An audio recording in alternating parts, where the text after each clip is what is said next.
Good afternoon, viewers. Good afternoon, Doctor. Today, I'm so happy to address the issue, which we actually were thinking for quite some time to address it. That nowadays we have seen that more and more children are addicted towards mobile and TV, and to some extent, we would rather say that the parents are equally responsible for that. And our topic for today is effect of media and screen time on children. Please send us your queries or if you want to ask something to the doctor now, and we will try to answer it now itself. Otherwise, also you can reach out to us offline and we will address it. Let me introduce you to our consultant, Dr. Umakant Adiga, to you. And I'm so happy to introduce him to you because he's extremely popular doctor among the children and mothers especially. And we quite often we hear that they love to come to Dr. Adiga. Dr. Umakant Adiga is a senior pediatrician at Sagar Hospital DSI with 20 years of experience in the field of pediatrics. Dr. Adiga graduated from prestigious Bangalore Medical College. He pursued diploma in child health from MGM Medical College, Indore. He is certified diplomate of National Board of Pediatrics from Indira Gandhi Institute of Child Health, Bangalore. He is a member of Indian Academy of Pediatrics and Bangalore Pediatric Society. Welcome, Doctor. Thank you. Doctor, what are these media and what is the screen time that we generally say that the screen time is very important? Media is something the children are exposed to. There are two types in that. Mm-hmm. One is called as a print media. Mm-hmm. Print media doesn't have much of significance in children. Right. It is the other one, the digital media, right, which involves television, right, mobiles, yes, computers, right, laptops, mm-hmm, video games. Mm-hmm, all these mm-hmm, things are called as digital media. Right. They have a significant effect on children. Right. And screen time is the amount of time per day mm-hmm, a child spends on these digital media. Okay. So what should we worried about the screen time in children? See, if you take a child, normally what happens nowadays is we expect a small child or toddler about 4 to 5 years or even younger Mm-hmm. to spend about 10 hours in sleep. That's the accepted thing, Mm-hmm. sometimes up to 12 hours. Mm-hmm. And he may take another 1 or 2 hours for other activities, Mm-hmm. his eating, the things, Mm-hmm. daily routine activities. Mm-hmm. Suppose this child spends a lot of time on media. Mm-hmm. For example, 2 hours on TV, 1 hour on mobile, Mm-hmm. and 1 hour on games. It's Mm-hmm. like 3 to 4 hours per day. Right. So this 3 to 4 hours in a day would be out of the 12 hours Mm-hmm. or 10 hours which he is awake Mm-hmm. and which should have been otherwise productive. Right. So it's occupying a significant chunk Mm-hmm. of his awake hours, Mm-hmm. which should have been spent in Right. other useful activities. Right. So this is something he's missing out Mm-hmm. in the children nowadays. Right. So how is getting affected to growing up to the children? Okay. See, normally we expect the child to spend time on various activities. Suppose he's spending time on a single thing, for example, television. Mm-hmm. So he's looking at a small screen Mm-hmm. and he's attracted to that. Mm-hmm. Okay. So what happens, otherwise he would have done some physical activity. If you take a small child even of 3 months, Mm-hmm. he rolls around, he looks at his mother, Mm-hmm. tries to read the expressions of his mother, Mm-hmm. and tries to understand the tone of the voice. Right. So all these things are missing. He's just staring at the TV. Mm-hmm. That is occupying his interest. Because maybe the mother is also occupied in the mobile. Yeah. Nowadays what happens, mother may be very busy. She's a working mother. Mm-hmm. She has some work to do at the home. Mm-hmm. So she may not be able to spend that Right. much time. Right. So she finds it very useful Mm-hmm. to give a mobile to the child or Mhm. give a television to the child, make him sit in front of his favorite channel. Mm-hmm. But child misses a lot during this. Right. Quite often nowadays we hear that even the parents indulge that while sleeping they go, both of them play video game together or watch some cartoon together. So we would rather say even the parents indulge this kind of activities. Yes. So in a home, anybody will be watching a TV, their favorite serials or anything, or the caregiver will be watching something. So during this time, the parents are immersed in those in those serials or the programs they like. But the child is there in the background. So this is called as background viewing. Normally without this, what happens, the child would have interacted with the mother or father. He would have asked them some questions. They would have given some reply. So there would have been some meaningful interaction between the child and the parents or the guardian or the grandmother. So this part is missing out. So child is not learning new things. And there is another type of viewing where the child is directly viewing. Again, here he's missing on a lot of things. He's spending this time on TV instead of the other activities like physical activity, playing outside. Or in a small child, he keeps on exploring. He starts turning around 4 to 5 months, then he crawls, then he sits, stands, he falls. So all these things are learning experience for the child's brain. So if significant chunk of time goes in front of media, there's a lot of things he's missing out. Why is audiovisual stimulation or simulation is not good? Yeah. So what happens if it is overstimulated? When the child is seeing a TV or a mobile or a computer, so it's only one type of stimulation. He keeps on looking at the screen. He's very attracted because it's a lot of bright colors. There is constantly changing things on the screen. So the stimulus is basically visual, or he may hear the voice of the cartoons or what the programs is playing. So the stimulus is sort of one-sided, stimulating only his eyes or maybe ears to some extent. But otherwise, normally a child, what we expect him to get stimulated by is, it should be an all-round stimulation. There has to be stimulation through looking at the face, reading the facial expression of the parents, listening to the mother's voice, so whether she is angry, she's in a good mood, so that even a 3-month-old child or 4-month-old child can understand. They understand all this, yes. Otherwise, he may hear the natural sounds, a bird singing or some animals. So those things is not getting. Or even somebody picks up the child's, that physical stimuli, that emotional thing. That he's missing out. So there is a lot of other stimulus. All the sense organs are stimulated. He may go and pick up something, put it in the mouth. He'll try to taste it. That's another way of stimulation. Or he's running around something. He just falls down. He gets up.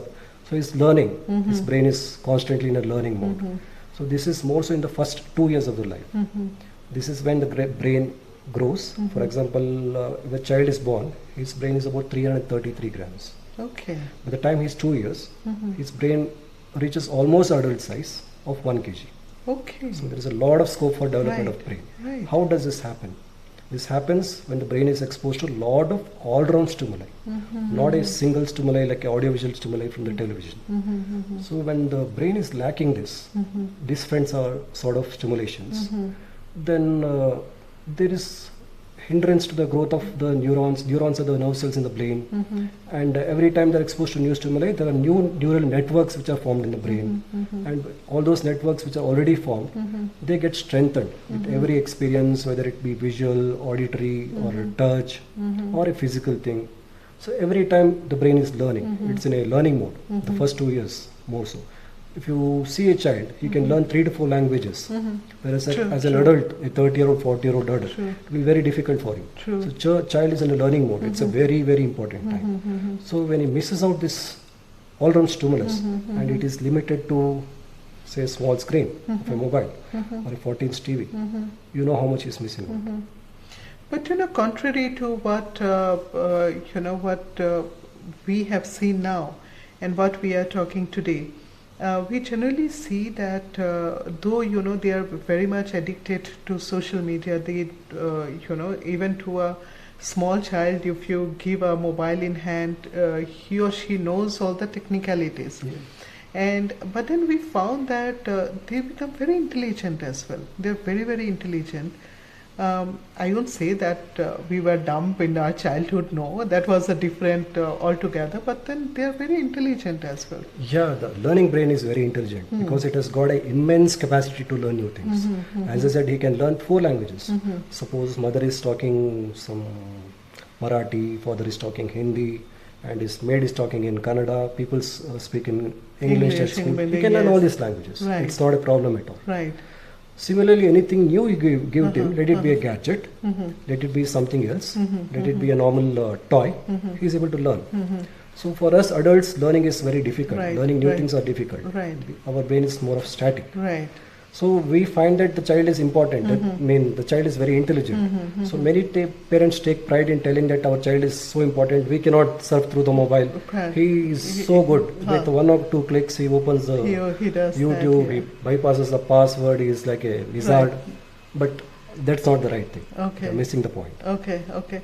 So does it happen as and when the child grows up? Is it affect health-wise, or or in brain, or in some way? Does it affect them later Definitely on? it has a lot of effects. Suppose child is hooked onto a media more than the regular everyday real world situations, his language development comes down Okay. because he's missing on this communication which happens with people, parents, nearby people. So his language skills will be definitely low. And once the language skills are reduced, even the reading skills are reduced. Okay, okay. So they don't find it more interesting to read a book. They would rather They don't. They don't. They would yes. rather Right. look at a TV serial, Right. half an hour serial. Right. Right. So they're going to reading skills will come down. Then they fail to learn to communicate and learn facial interactions, learn the expressions, emotions. So they are poor in socialization. They're poor in communicating, and they become more isolated, aloof, and later on they can lead to a lot other problems. Psychological problems. Psychological problems too. I've also seen them, sometimes they become extremely stubborn, that they wanted something, probably if the child is habituated of seeing something during, his or her sleep time, if we have not given them, they become very adamant that they wanted it. Because we remember that in our childhood, we only go through the storybook or storytelling and all this. Nowadays, they don't. So I'm sure that is not a good for mental health. Yeah, I mean, for a child, anything he wants, this is a normal phase of life. We call it as tantrums. He wants something, he'll cry. So unless we give him, he'll continue to do that. That same thing can happen with the mobile also, because he's more addicted to that than anything else. So that can happen. True. Sometimes they become little hyperactive because of constant viewing. What happens in a TV, for example, they show something which happens over a period of time, 1 month or 1 year. So there is things are changing constantly on this on the screen. It's a fast-paced scenario. Compared to real life, we are talking for half an hour. True. So things are very slow, leisurely paced. True. So children get used to this fast-paced visual stimuli.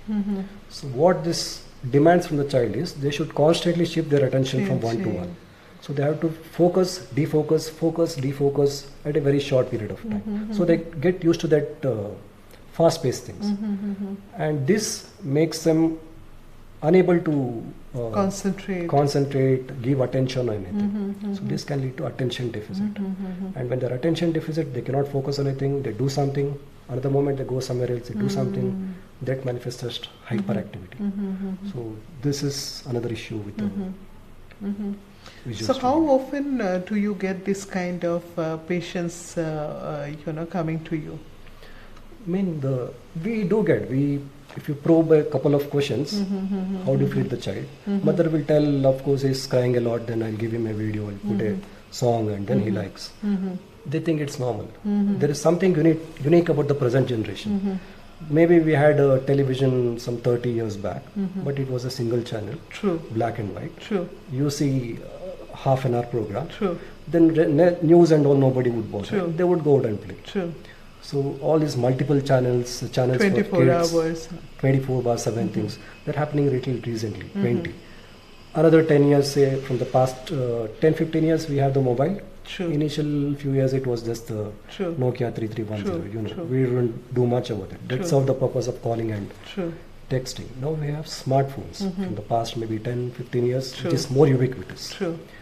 So last 10-15 years, and even the social media, this the social media was there, but it's only in the last 10 years it has become more widespread. Right. So the present generation is in a unique danger. We didn't have such problems before. True. It's only in the last 10 years they have things that in a single device they have whatever they want. They True. can surf. The True. entire internet is there. So much of social media is there.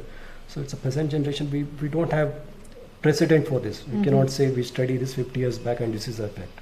But it's going to have an effect. It may be too late unless we start intervening. Even parents may think it's normal. They may take pride in telling that my child is so tech savvy, but it may not be really good. So definitely we probe, we ask the patients, we advise them not to give them mobiles, not to give them TV up to certain age, beyond certain age with some caution. What could be the age when you said that, up to certain age? What could be the age for them to start watching the TV? I'm sure that it's not good for eyes as well, because the kind of rays, Constant, constant bright, ray- colorful thing. Yes. We don't have recommendations as per in India, but according to American Academy of Pediatrics, they say absolutely no screen time up to the age of 2 years. Okay. Absolutely okay. no TV, Okay. no mobile, no video games up to the age of 2 Okay. years. Okay. Because this 2 years is the most vital time for the development of the brain of the child. So let him develop as usual like a normal child. Let him do whatever he wants. Let him play however he wants. We True. call this play as unstructured play. Okay. It's Okay. not like he goes and play one particular thing. Whatever he does, he jumps, he swings, he runs around, or he sits, or even if it is boring, he'll find new imaginative ways. True. And he'll find new things so that his creativity increases, his imagination increases. So the first 2 years, absolutely no video. Subsequently, from 2 to 5 years, they say 1 hour Okay. of screen time. Okay. But this 1 hour has to be something which is guided by the parents, supervised by the parents, and something which is interactive, not a one-way thing. TV, it's one way. They say something, you have to just check it. Listen to that. Yeah. Not just the time, it's the Right. content which is important. Right. So something which is interactive, something which is a high quality one, something which is appropriate for the child. So this is up to 2 to 5 years. Okay. Okay. Subsequent years, nowadays, we cannot completely keep out the these new things, television or mobile or internet. It's not possible because it's part of the life. Sure. So another 20 years, they have to work in this field. That's going to be the routine Right. things. What is pen and paper to us would be the computer and internet. Right. Right. So then it has to be under supervision, parental supervision, appropriate sites and appropriate contents, Okay. depending on the age of the child and situation. Okay. What are the undesirable effects of internet? Internet is something where you can get everything. And everything is not true. There can be good, there can be bad, there can be ugly things. Unless somebody is there to supervise, unless there is a parent who can supervise, there can be anything. So the main thing from the internet is in the present generation, or the present thing is the social media. Okay. And social media, there can be a lot of risk factors. I mean, a lot of risks are there. One type of risk is called as peer-to-peer risk, Okay. a friend-to-friend thing. Here, there is something called as cyberbullying. There are a group of children. There is one child is bullied, just like a physical bullying. This happens on a digital platform. Yes, So he's yes, been yes. bullied. He's been Yes. from false information has been Yes, floated in the yes, media. Yes. Some yes. hostile information, threatening information Right. that can happen. It's also called as, there's another term called as online harassment.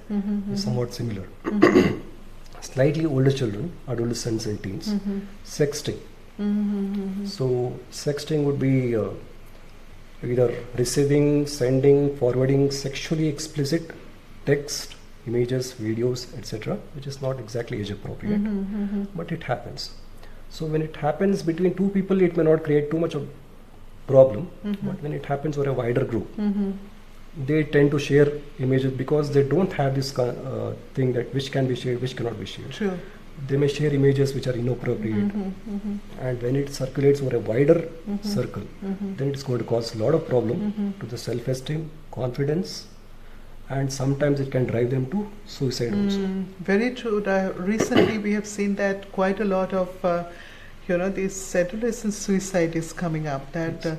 and I think the pediatrics, when we say pediatrics, it's not only infant or the child. I think up to the age of 18, Exactly. that comes to you. So, up to the age of 18 we consider as a pediatric and not adult. So I think the parents play a very, very vital role in any child's health or in his life per se, not health, is in his life. So that when we talk of all this, how can you restrict, say, a 15-year or a 16-year-old boy or a girl that up to what level they should do and what they should not do? Yeah. So as I told you, as a child grows older, there has to be involvement of this digital media, because it becomes part of their curriculum and all those things. There are many positives in that. Of course, there are negatives also.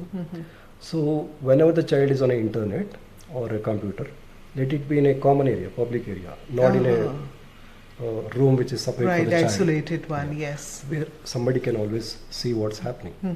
And let there be parental controls. A lot of these websites have got a parental control. Even if you open a laptop, you can open a separate account for your child, where you can write the age of the child. And that once you put the age, so many things are filtered out. Oh, okay. Let it be certain words which are inappropriate for the child or filtered out. So this parental controls has to be there. Okay. And whenever child is in media, social media, there should be monitoring from the side of the parents. They should keep an eye on what's happening. They should constantly keep talking to the child, what's going to happen. There are few things which come across in social media. There is an entity called as Facebook depression. Facebook? Depression. Okay. So in this Facebook depression, it's not exclusively Facebook, basically social media.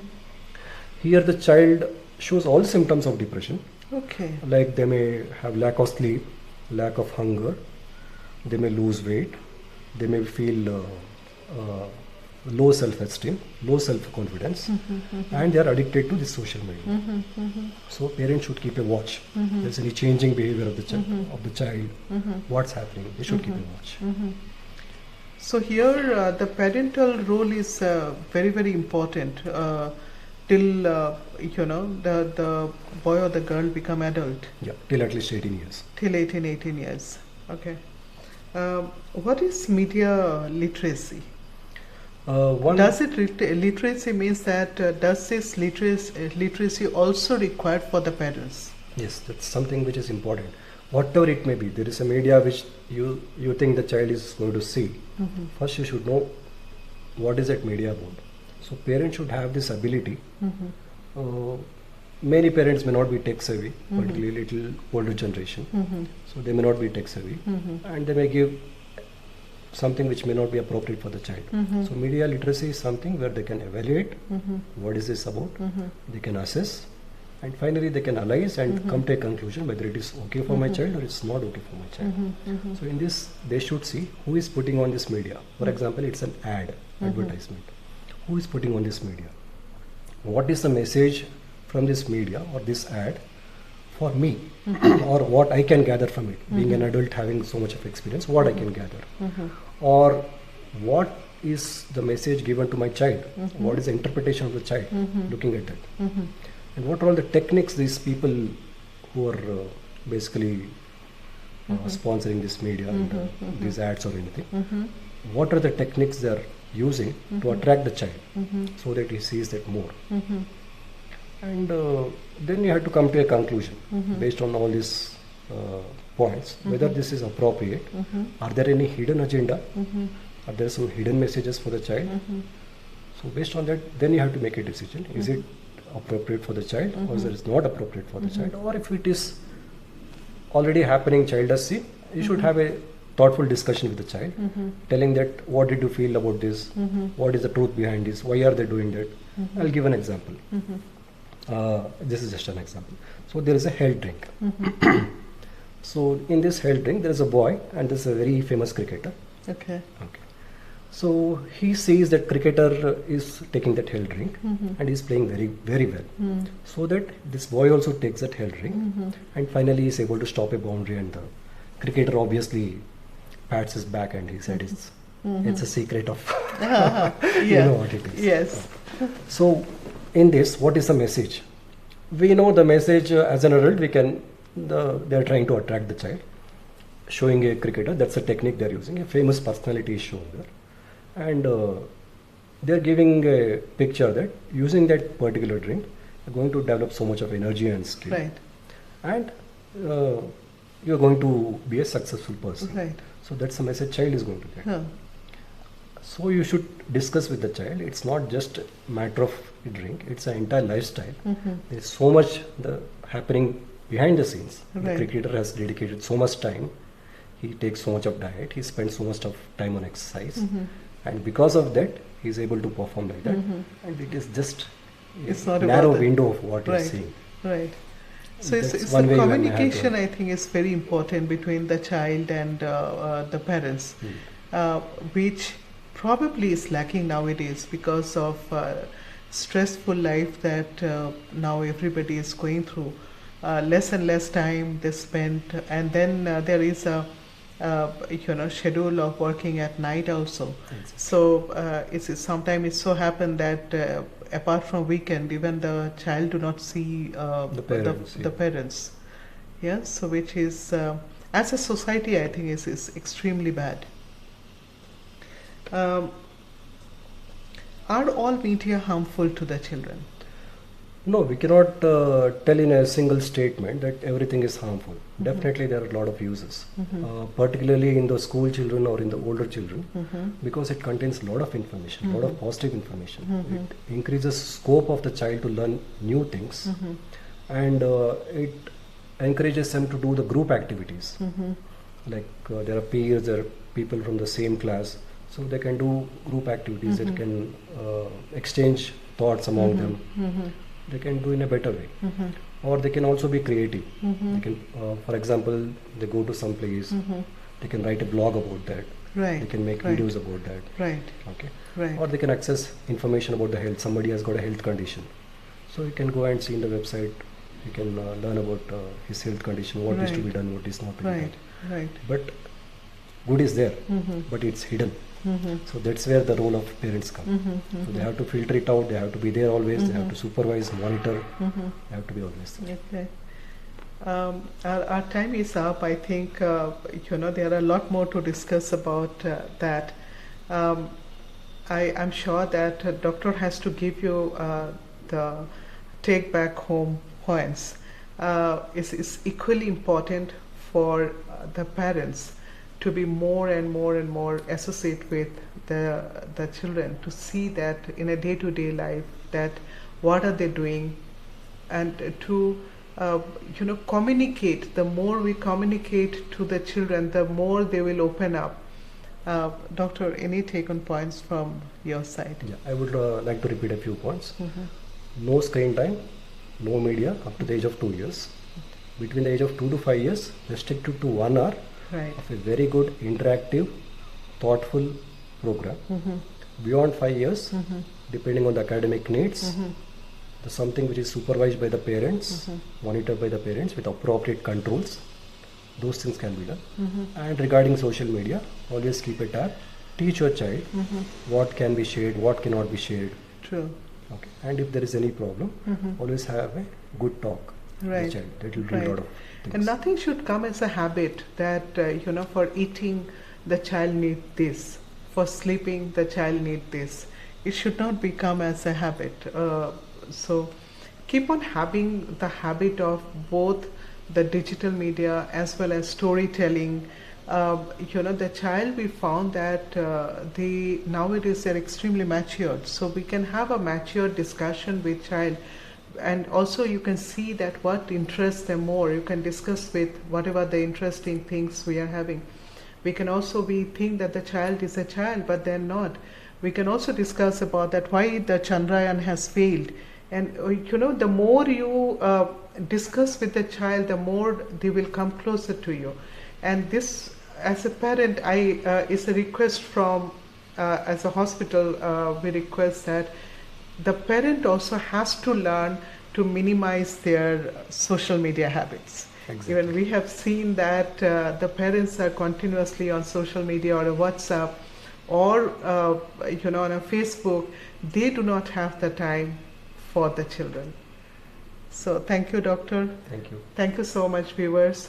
To have an appointment with Dr. Umakant Adiga, please call us up at 080-429999, and also please subscribe to our page Facebook at Sagar Hospitals India.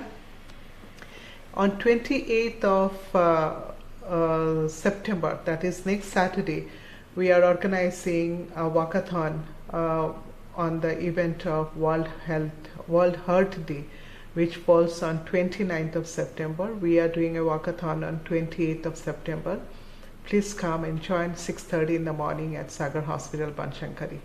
Thank you so much.